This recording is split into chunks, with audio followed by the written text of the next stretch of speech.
ஹாய்ங்க, நான் உங்கள் சமையல் சாந்தி. இன்றைக்கி ஜவ்வரிசி பாயசம் செய்ய போகிறேங்க. அதுக்கு நான் ஜவ்வரிசி 2 கப் எடுத்து ஒரு 1 ஹவருக்கு முன்னாடி ஊற வச்சுருந்தேங்க. ஓரளவுக்கு ஊறி இருக்குது. அதை ஒரு குக்கரில் சேர்த்துக்கலாங்க. ஒரு ஈஸி மெத்தடுங்க இது. குக்கரில் சேர்த்துக்கிட்டு ஒரே ஒரு சவுண்ட் வச்சு எடுத்துக்கலாங்க. குக்கர் வச்சுட்டேங்க. விசில் போட்டுடலாம். ஒரு சவுண்டு வந்தால் போருங்க. ஜவ்வரிசி வெந்துருச்சு நல்லா சரிங்களா.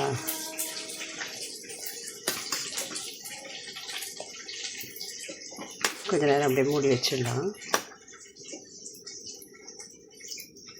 நல்லா வெந்துருச்சு. இந்த ஜவ்வரிசி நல்லா வெந்திருக்கு பாருங்கள். கண்ணாடி மாதிரி ஆகிடுச்சு பாருங்கள்.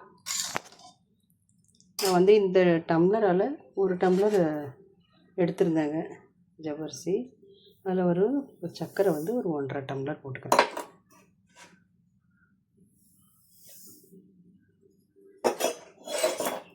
சர்க்கரை போட்டப்புறம் இந்த சர்க்கரை கரையிற வரைக்கும் ஒரு 2-3 நிமிஷம் கொதிச்சா போகிறோங்க. இது அப்புறம் ஸ்டவ் அணைச்சிடலாம்.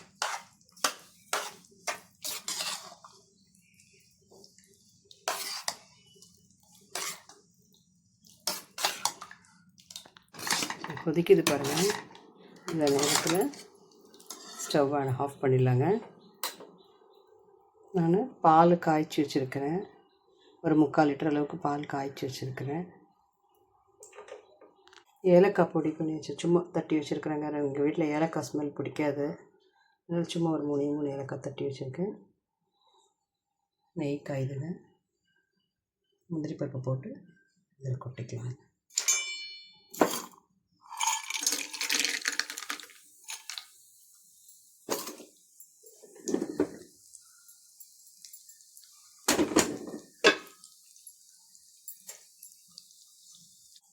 ஏலக்காய் போட்டுக்கலாம்.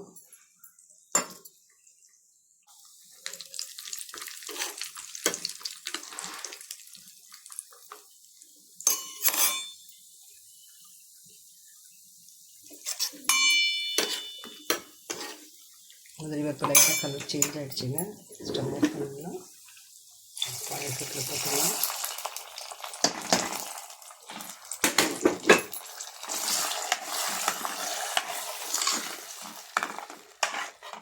கொஞ்சம் ஆறிடுச்சு. இந்த ஸ்டேஜில் பால் ஊற்றிக்கலாங்க.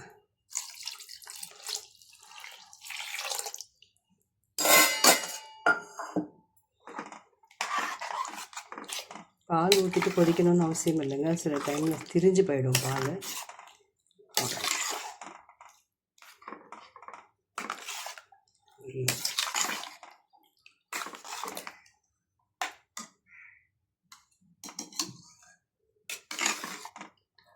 ஜவ்வரிசி பாயசம் ரெடி.